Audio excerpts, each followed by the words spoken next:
Okay, great.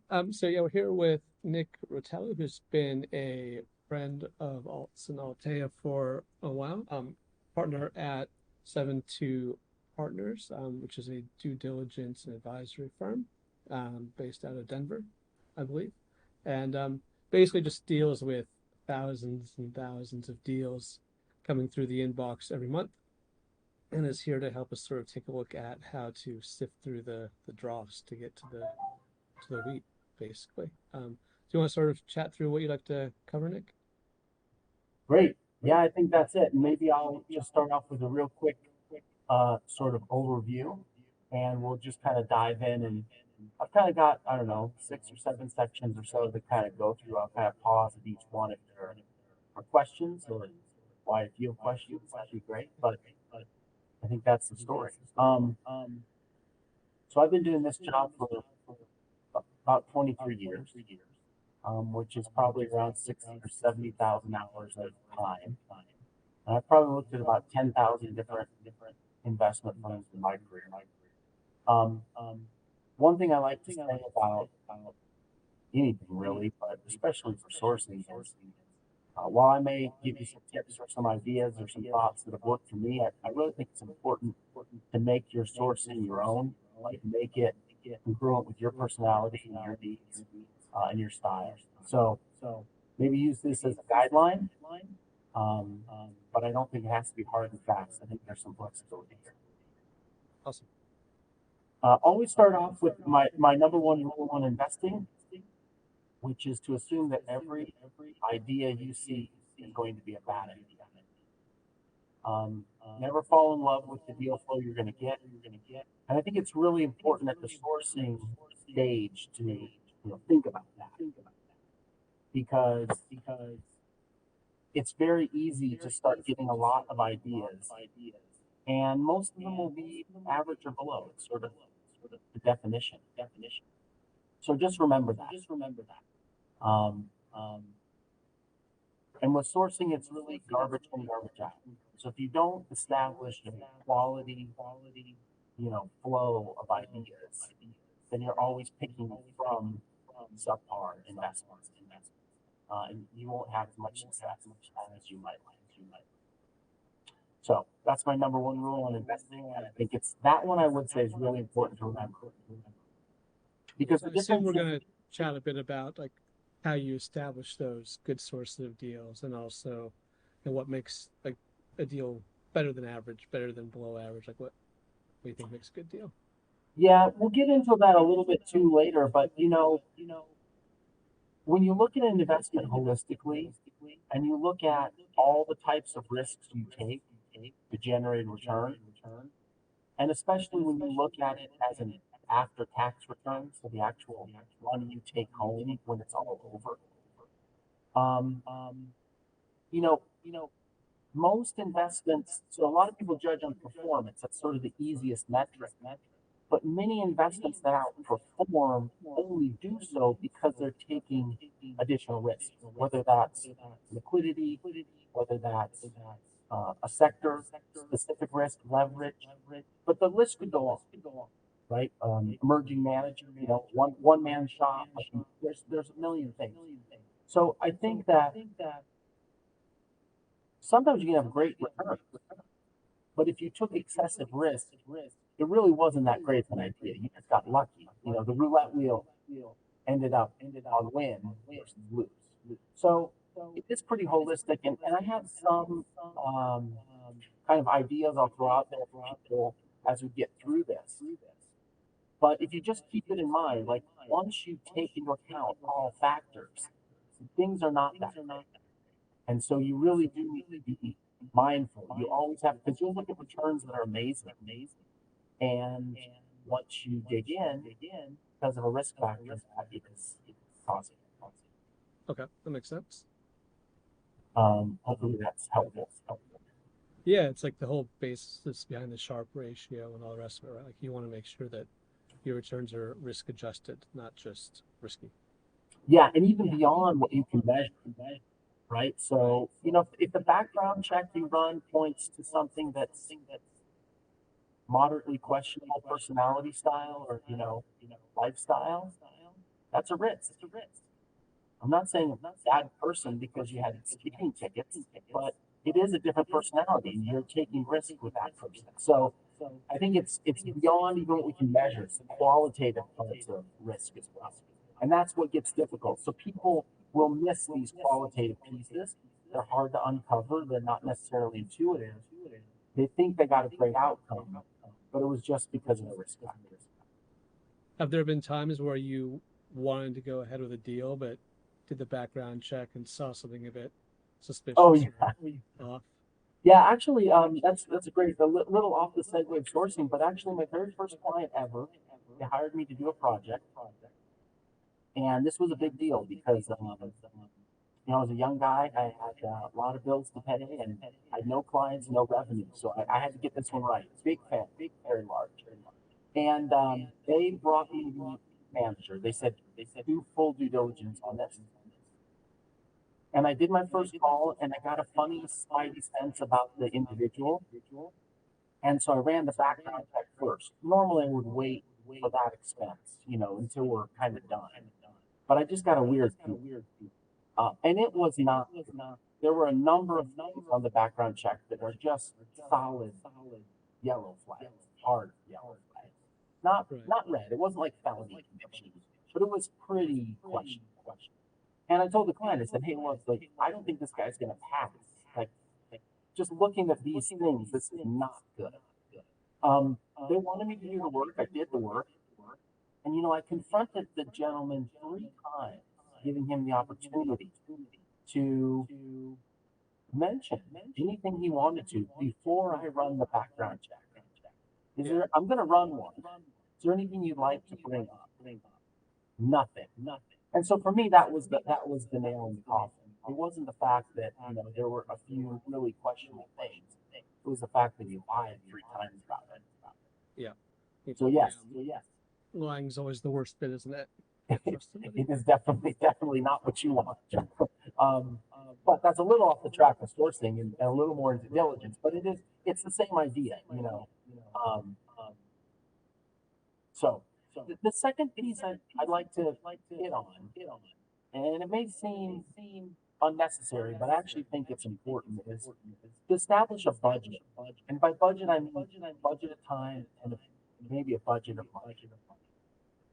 Um, the budget should relate to your needs. If you're looking to make one investment a year, you don't need to have a big budget of time and money, or probably not a big budget of money at the very least. Um, it also should relate to your level of complication. The more complicated the investments you're making, you should have a larger budget of time and money. And time and money can sort of be used interchangeably here, because in some ways your time can be measured in money. But in my opinion, time is much more valuable, because it's a limited quantity and just generate more time. So I would be judicious. To give you a sense on sourcing alone, I tried to estimate the time I spend sourcing. And I think in a typical year, I'm spending about 500 hours on the sourcing portion of my work. Okay. And that would be about 500 investments. I probably also would attribute about $25,000 a year to the budget for sourcing alone. Kind of hard to break these things out because a lot of times you're doing multiple tasks on a trip or multiple tasks on a conference, but I did my best to estimate that. Okay. In addition to me, I have 3 other partners that work with me that really do about the same thing. So, when I talk about this budget of time and money, it could be your time, your money, or you could use your money to hire an advisor to help you with all these things. And it's all the same. Like there's no harm, no foul on how you want to establish this budget or use this budget. It could be used on travel, it could be used on phone calls, it could be used on databases, resources, advisors, any number of things. But you establish it. If you are going to use outside parties as part of your process, which I think is completely acceptable, Just remember, not everyone's created the same. You know, I just told you I have four people.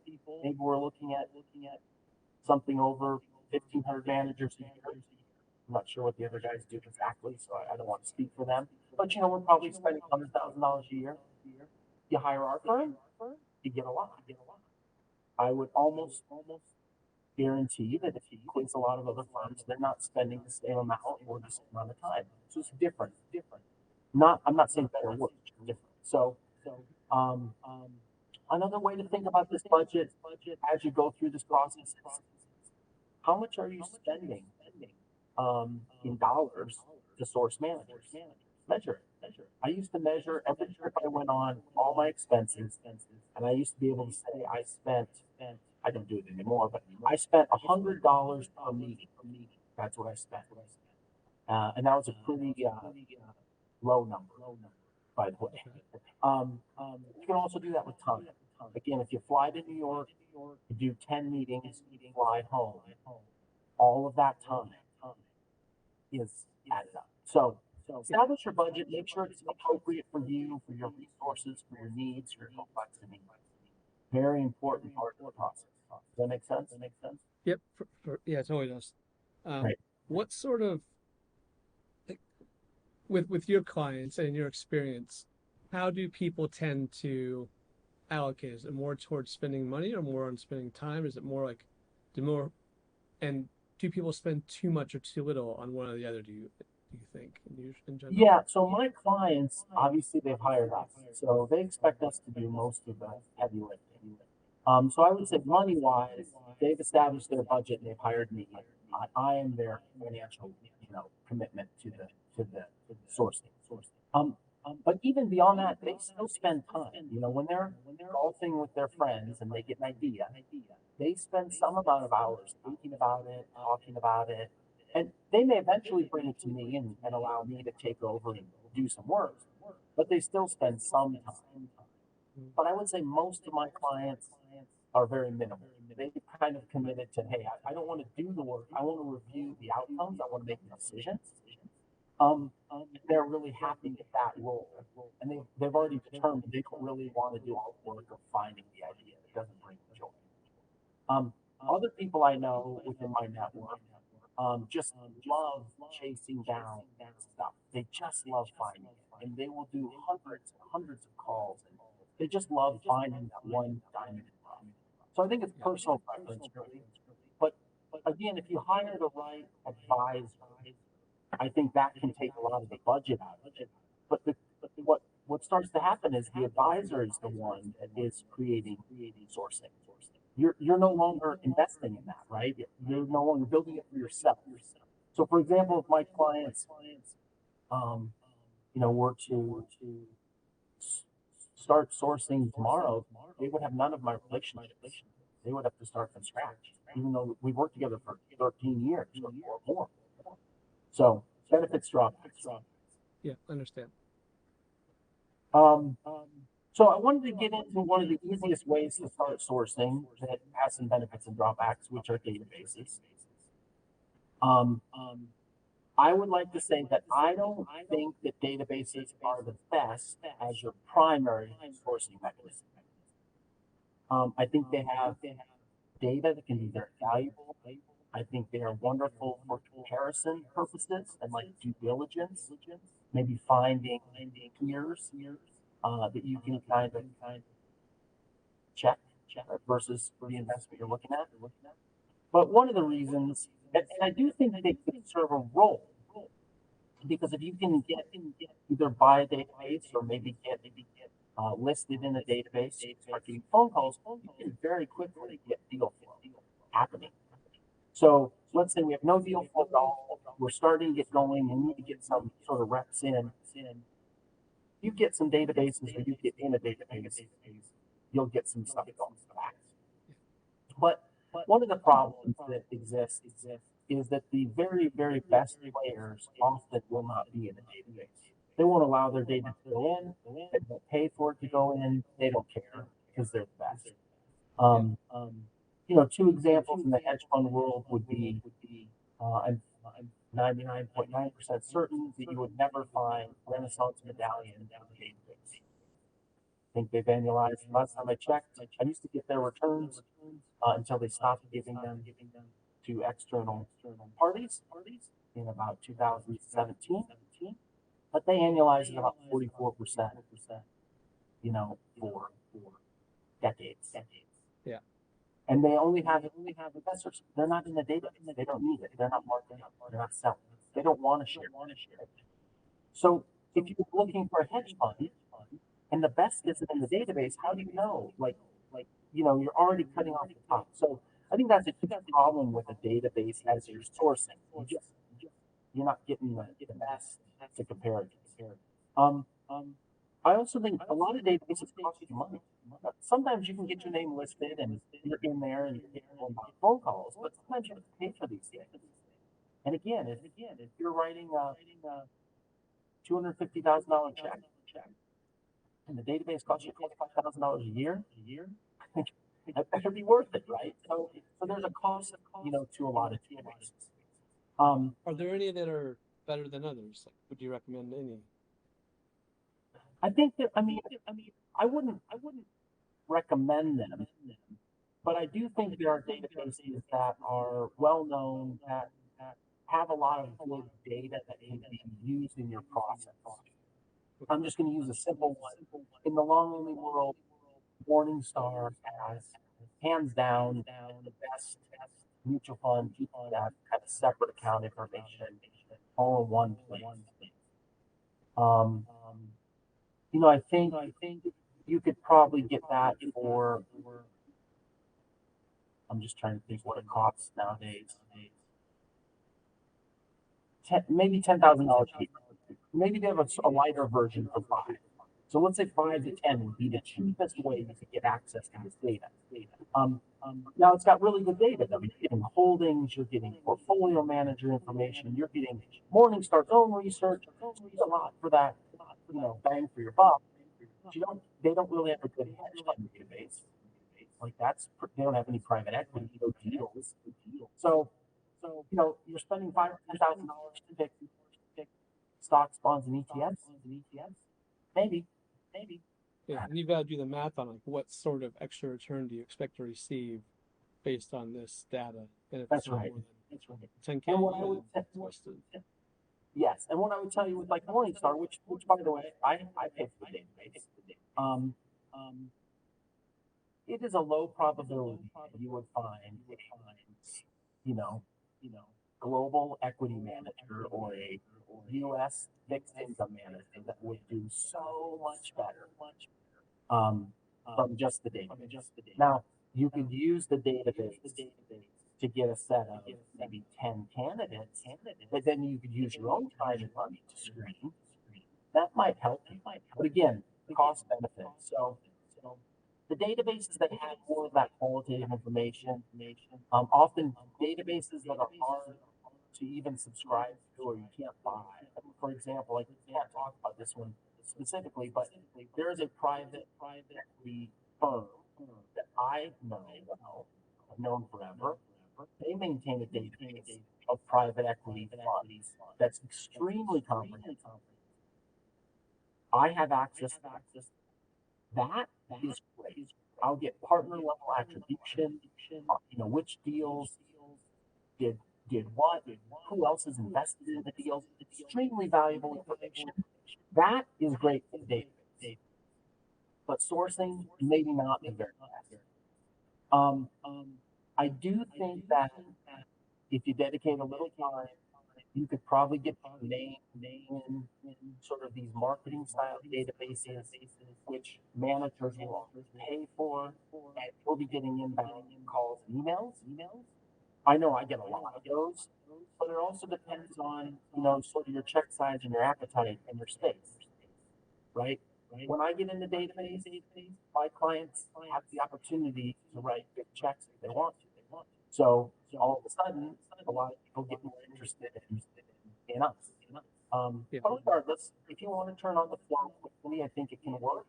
I just wouldn't make it your primary role. I try to replace it maybe it's day one is your fastest way to get started, but maybe it gets replaced in the future with more fruitful ideas. So it's the first step to sort of get a feel for the ecosystem. And then once you kind of graduate beyond that, Yeah, there's more. yeah. I call it I call it getting reps in. You need to get some reps in. Just start to see things and start to, like you said, get a feel for the ecosystem. So it's a great way to just get in the flow with. Yeah, cool. Okay, so from there, now we start to move into higher quality sources of ideas.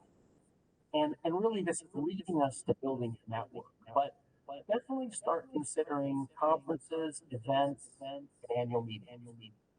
Um, Annual meetings being, annual meetings of funds or investments that you're invested in. These are great places to network. Um, Obviously, some are more sales oriented, some are more investment oriented. Until you go to them, you won't really know. So you kind of have to try a few, you'll kiss a few frogs before you find your princess, whatever it is. Um, but at the end of the day, they're great. You'll meet other investors face to face. You can sort of gauge their level of quality, intelligence, your like-minded, your connection, and starting to build this network, which we'll talk about in a second. Of those types of events, I would strongly suggest you attend the annual meetings of any investment that you are invested in. Whether it's a company or a fund, I don't care what it is. If they are having a gathering of investors, you should try to attend as many of those as you physically are capable of. Two reasons. One, if you like the investment, you're going to meet other people who have similar thoughts as you, and you can find a good network. Two, by meeting the investors in the investments that you uh, traffic in, if there's ever a problem, you have a network to call.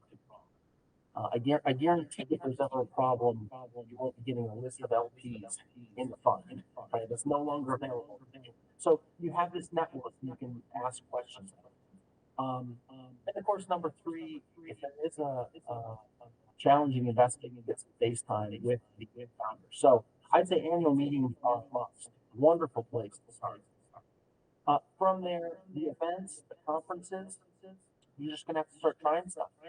One size doesn't fit all, but you will find them. I would say,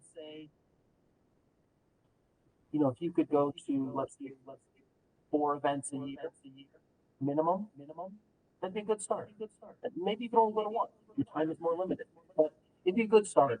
And we're going to talk about how to kind of call that list of sources and how to improve it over time. But just get started, try some things out. Again, this goes back to budgeting time. If you're going to dedicate 10 hours a year, probably can't go to a lot. Yeah. So for those folks who either haven't got the time or the funds, or they're just like very introverted and don't like to do these kind of like networky things, like are there other resources you found, maybe things like forums or investment clubs or communities or things like that that um, not maybe they're not a replacement but can help get you on your way? Yeah, I think the events can range. So it could be something as simple as a family office group.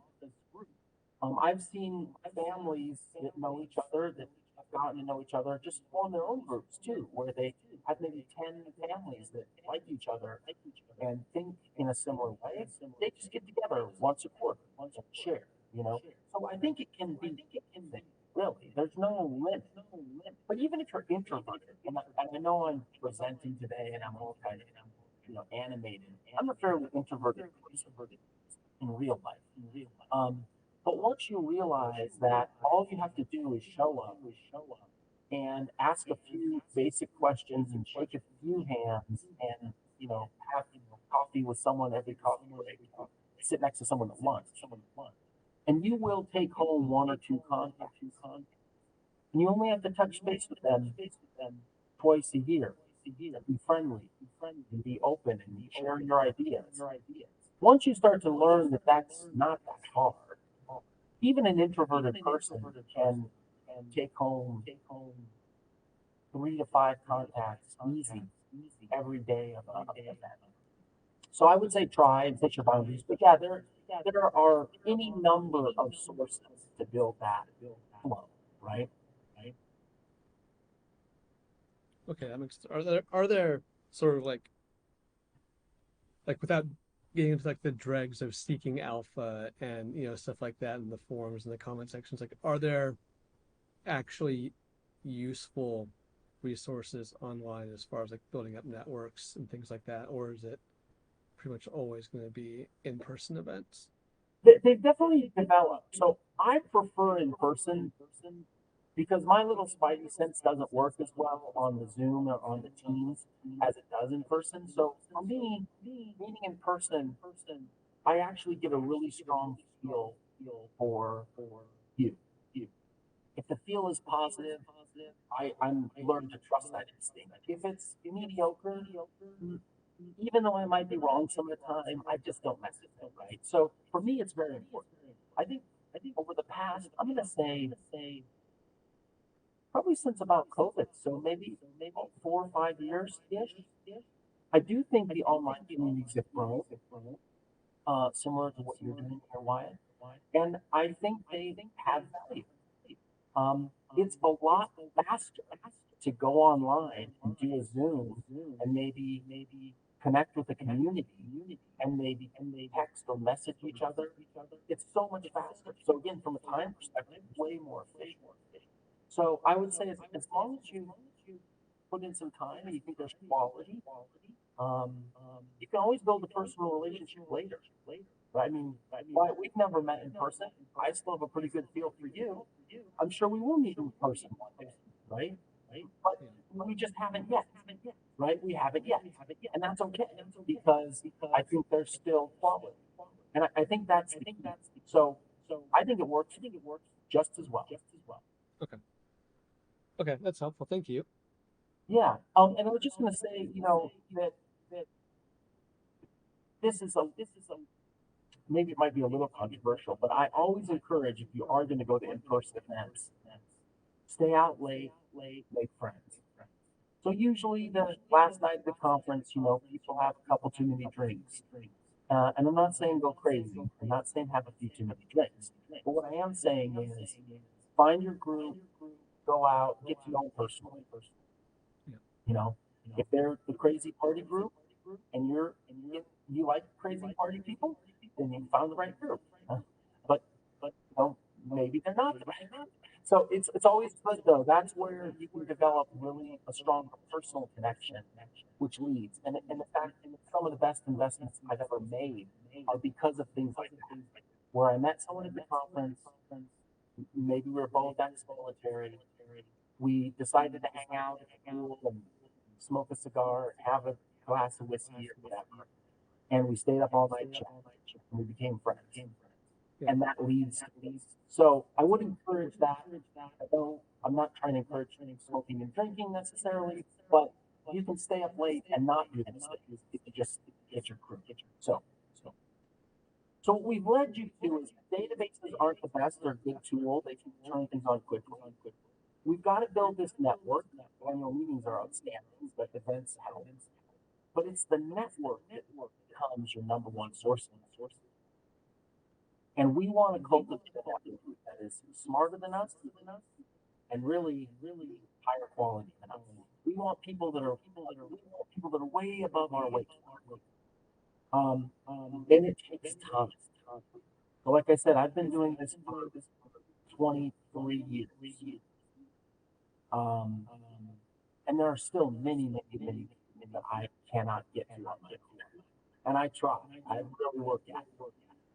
But I do have a lot of contacts that write much bigger checks than checks that have even more experience, deeper experience. I'm a generalist. So I look at all asset classes. One of my good friends, saw him in Denver last week. He spent his whole career in hedge funds. A little longer career than mine. He's at 28 years. Okay. Only hedge funds. Wow. I know a lot about hedge funds, and he knows so much more. And so I've cultivated this network with him where I pretty much know I can get any detailed hedge fund information, any introductions I need, because I've built this friendship. So it's huge to punch above your weight. It's great to have friends like you, but don't get me wrong. All the friends like me, I like too. But we want to keep reaching, cultivating, and growing, right? And we can share some of those ideas with friends like me. But we want better ideas than what I'm capable of. Yeah. Um, and again, this is where time gets spent. So whether you're online, texting, chatting, on videos, whether you're traveling to conferences, this network becomes key. You're building it and maintaining it, and eventually you'll cultivate it to focus on the more fruitful relationships you've got. I don't know if you have questions on that, but that's sort of where all this is leading to. Let's build that network that is better than us. Yeah, I think that makes sense. Like there, so my brain immediately goes to how can you make this all more efficient, transparent, and that sort of stuff, right? Like, how do I take, Nick Rotello and like 15 other similar-ish folks like you, combine it all into one big ecosystem and see there's a better way to like leverage all your networks. But it feels like that might be over engineering things of it because it is so much about personal relationships, isn't it? Well, I mean, I think that's a great idea, and if you can do that, so I think it's like all things, good ideas are not necessarily easy. It's probably hard, but if you think about that, if you could have the 15 smartest people, most connected people, that would generously share their best ideas with you, you'd have an amazing sourcing mechanism, right? But why? Why am I doing that? Why am I sharing that? And you have to be able to give back. And so that's the part of the give and take. So I have to go out and find some great ideas that I can share with a hedge fund expert of almost 30 years. I mean, I can barely compete with that, right? I mean, you've got to assume I've got, I don't know, a fifth of his experience in hedge funds. If I'm lucky. But I can once in a while find one. And when I find one, I share it. And that's what allows me to maintain. So I would say that the key to that brilliant idea you've got is how can you find the one or two ideas that keep that network tied to you because you're being valuable to them. You're incrementally helping. That's the hard part. And keeping up with these people. I mean, remember, you've got 10 people in your network, talk to them twice a year, that's 20 phone calls. Now multiply it to 100 people. Yeah. Yeah, like 1,000. That all of a sudden, all you can do is like call in your network. That's all you have time in a workday to complete.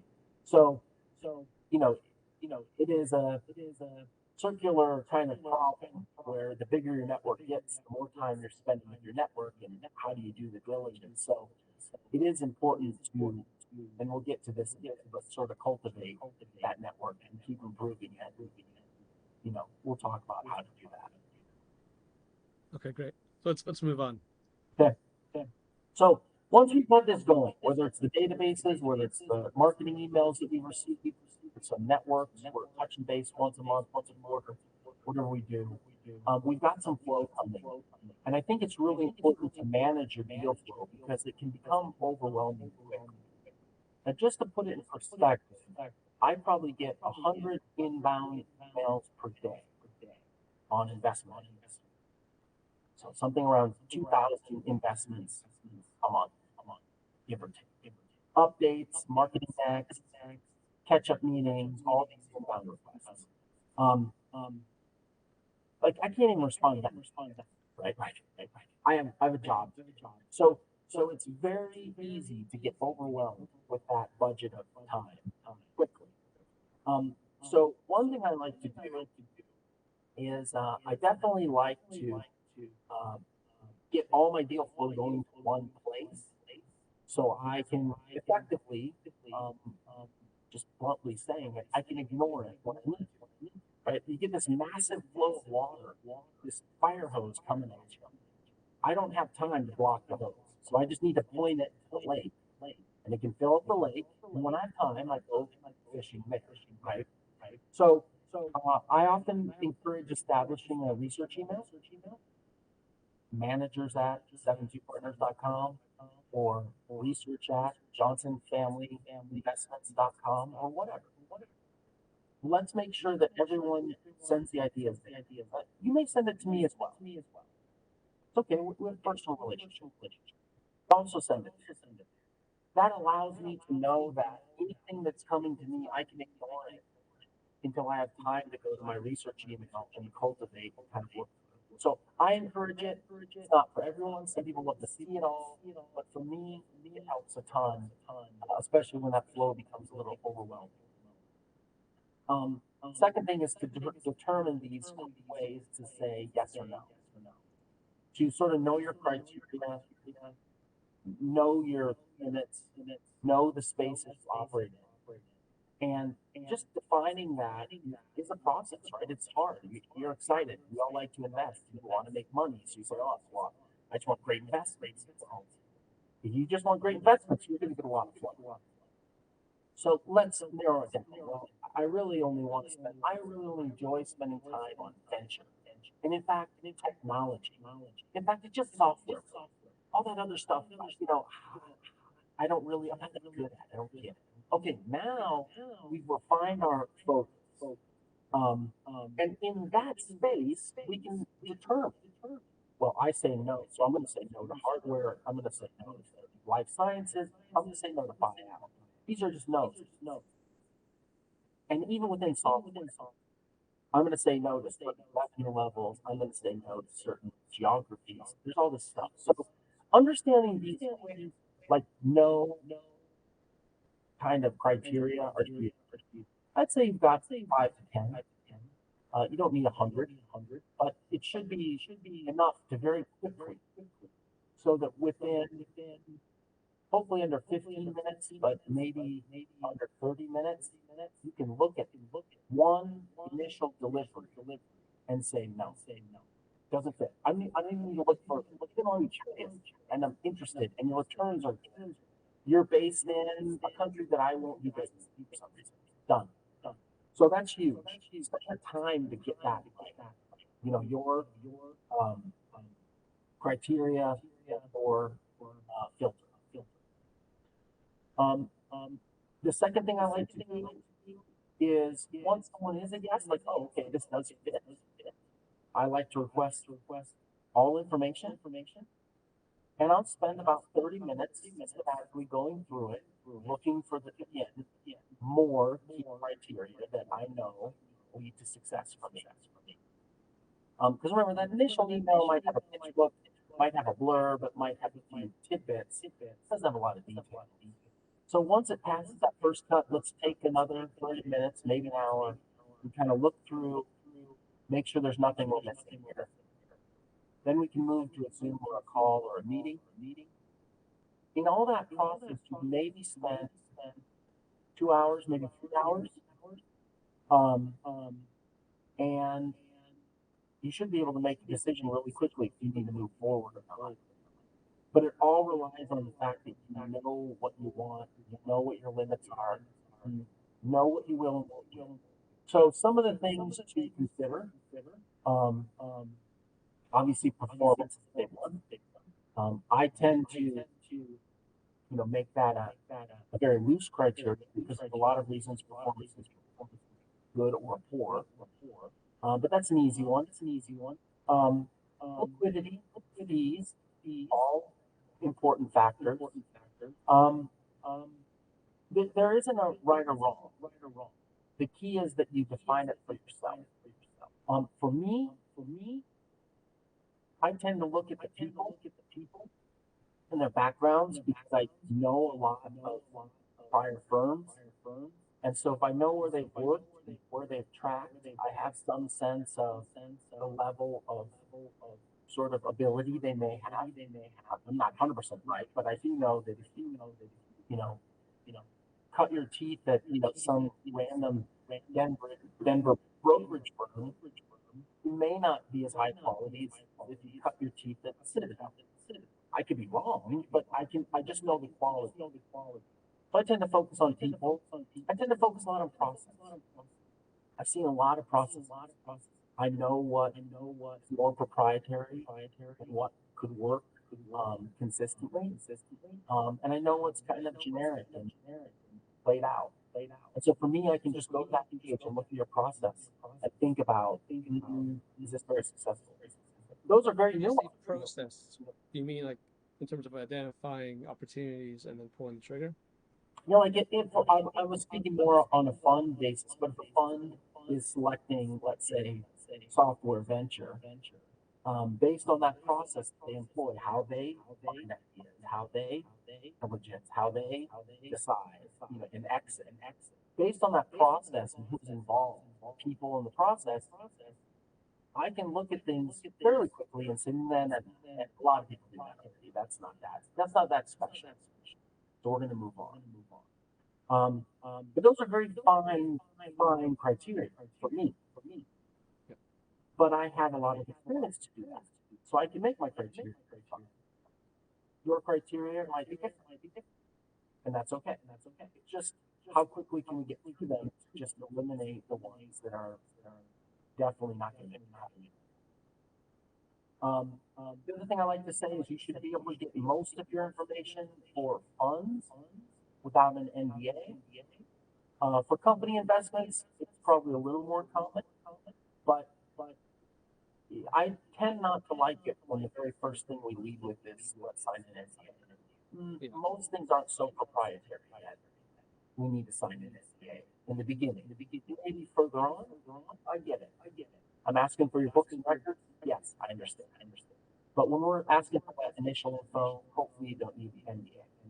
The other thing I like to say is when you do get deal flow to that call level or that meeting level, whether it's Zoom or in person,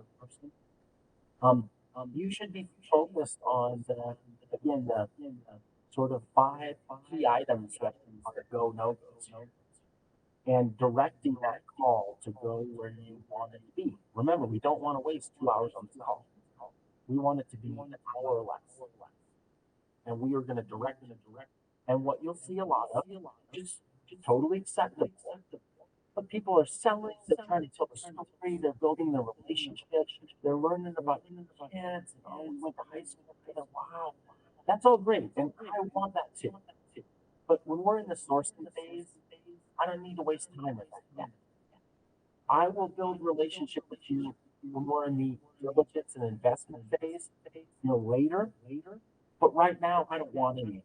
I want to know, how did you generate that 12x on the home deal? How did you find this new technology? How did you create this opportunity? Who did it? Did you? Did your partner do it? Did your spouse do it? Like, how do we?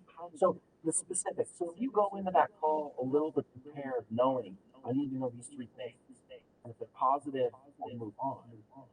You can just respectfully tell people like, hey, I'd love to get into my family background and my history a little later. I only have an hour to call, and I really, really want to time here. Most people will respect it, and if they don't, that's a red flag. Yeah. Do you find that sending sort of like an agenda ahead of time helps? So these are the 4 or 5 things I want to learn about. 50-50. I don't normally send an agenda. I like surprise. I like kind of the element of surprise a little bit. But I'm also very good at understanding that other humans aren't necessarily as adept at being surprise attacked. So I'm very open to the fact that you might stumble a little bit. And I'm kind of good at directing you to the answers I want to focus on. But an agenda can be efficient. And it also sets the stage. Like, hey, here's the 5 things I want to focus on. So they can be super prepared for your 5 things. And when we get on that call and they start to go on the tangent about, oh, our brothers both went to the same college, you can say, oh, no, I noticed that too online. But actually, I'd like to stick to these. Whoa, it's like, okay, got it. We've established the boundaries. So I think it can go either way. For me, I normally don't do it, but for bigger meetings, especially with very specific pieces of information, I will. I'll say, hey, I just want to focus on A, B, and C. Let's just go there. Sure. And then the last piece of the process, really, we've got this flow going. We've got this sort of filter, this screen. Remember, all the way through that first call, you're still sourcing. You're not really diligencing yet. You're just trying to determine if this is the diamond in the rough, the 1% of the ideas that are invested in C. I think 1% is a good number to think about. That's probably where we're at. It's generally not over 2% for us. And I think that's where you want to strive, right? Like, okay, I got to look at 100 to find one. That's probably reasonable. When you say look at, do you mean so you get 2,000 a month into your researcher manager's at email address, and I'm sure you don't invest in 20 a month. So you've got an initial screen for just stuff that you want. You want software, venture, early stage. Would you say that's the initial to get to the 101% from there, or is it something different? Yeah, that's a great question. So some of that 2,000 a month for us, you've already been screened. I'm still collecting your information, and I will you're in the very back of my mind, but you're not really in a sourcing. You're not in the sourcing yet. I've already categorized you. I may never invest in you. I already know that. Um, I might invest in you one day, but not anytime soon. So of the 2,000, I would say I actually haven't measured the number that are truly in my sourcing queue, but in my I'm just thinking I have a task management software I use to keep track of all these things. I'd say at any given week, I probably have 5 to 10 ideas that are I'm like actively sourcing. Um, and those would comprise that 500 that I look at in the year. So for me, the way I look at it is, yeah, I might be getting what 10, 10,000, 15, 20,000 a year coming, but most of those are just information gathering. They're not actually in my sourcing pipeline. The sourcing pipeline is at 500. And of the 500, I would say about five. It could be 7 or 8. I mean, every year is different. Three, but 1% is a pretty good number, and it's been pretty consistent over my career.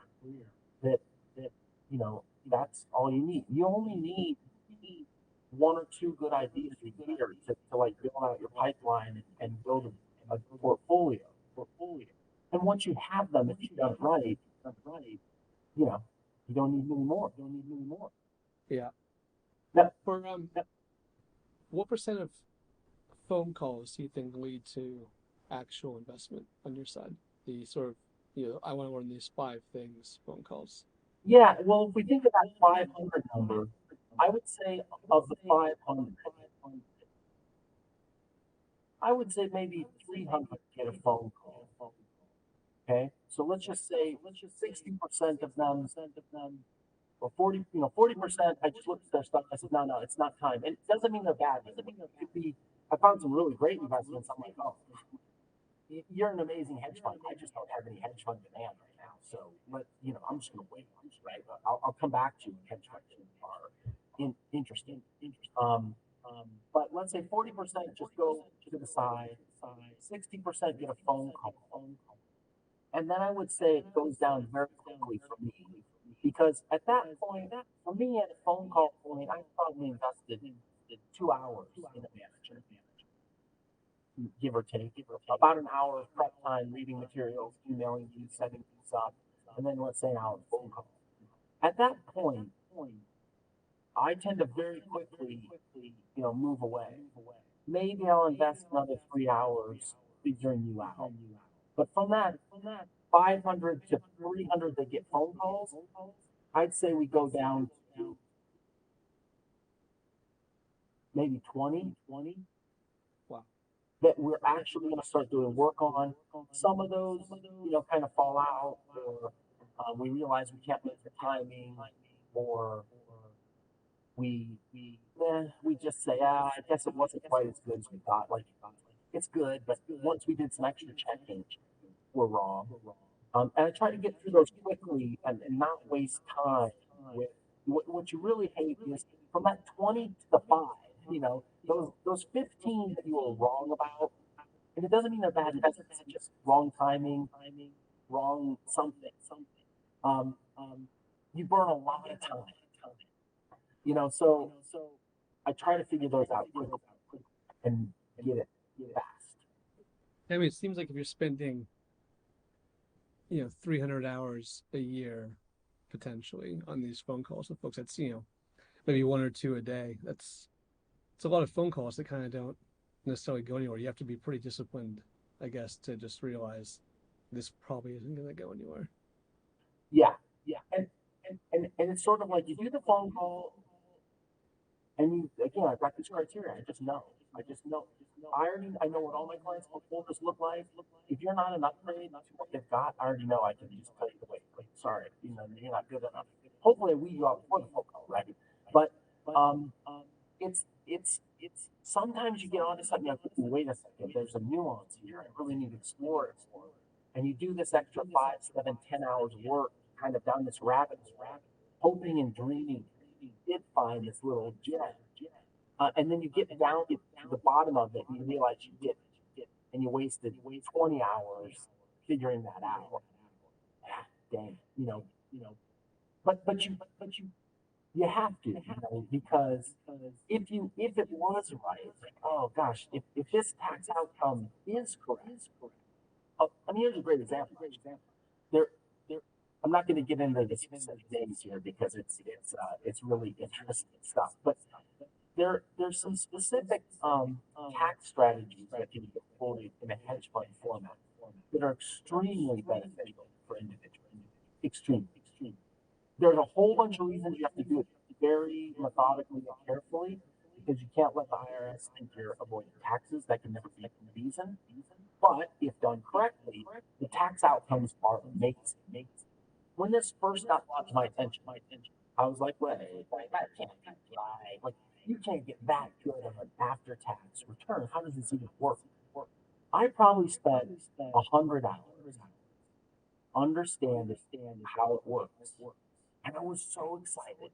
I was like, oh my gosh. Like, it's almost like minty money. Like, this is off the charts. I can't believe it. I kind of broke my rule. I fell in love with this tax idea, okay? But after all this time understanding, dedicating all this research, I realized I can't invest in it though because it's so complicated. It's so difficult. And it involves taxes. I'm not an accountant. I'm not a tax, advisor. And so I'm going to come to my client and say, this is a brilliant investment because of the tax outcome. They're not going to understand it at all. They're going to get their accountant involved, who, by the way, may or may not like it. Even if it's right, it doesn't matter. They may or may not like it. Now they're going to have an opinion. My opinion could be different than the accountant. I'm going to look like a jerk in front of my client. It just doesn't work, right? It's just really hard. So unless the client finds it, unless the accountant recommends it, I probably just can't mess with it. And it kind of breaks your heart. And it took me 100 hours to figure it out.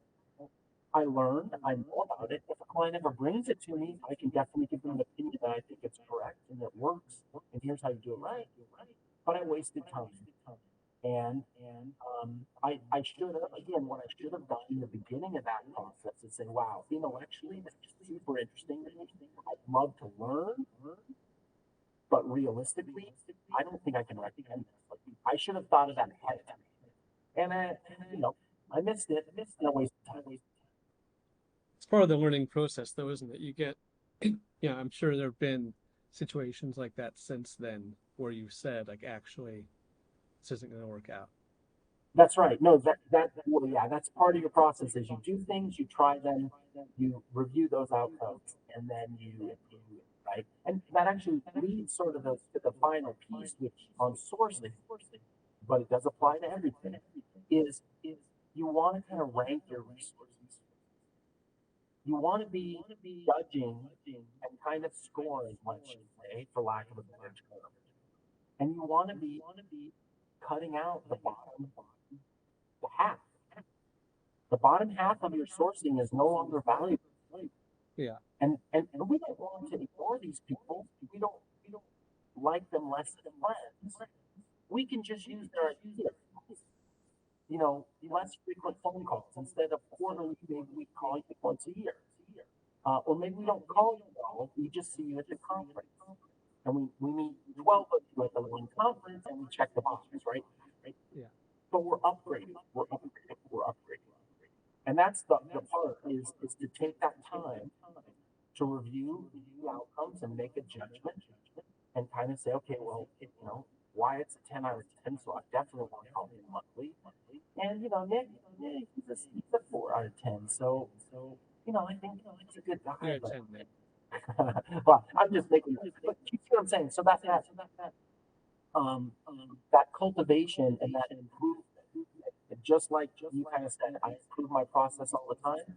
You improve your sourcing, you improve your process, you improve your outcomes. Awesome. This has been so helpful. Thank you. I think we're just about at time for the hour, aren't we? But we'll get this recorded and prettied up a little bit, and I think um, we'll include some links to some of the things you were talking about as well, along with this. Because I think there's a lot of resources out there that people might want to have a look at, and whether they're amazing or not, it's good to know what the landscape is. Yeah, and I can't recommend a lot of resources on this call today. I'm not really allowed to, but if you reached out, and again, I don't know all the databases or all the resources. I mean, I have limited time, so I can't always explore. But again, I think the biggest thing is judgment.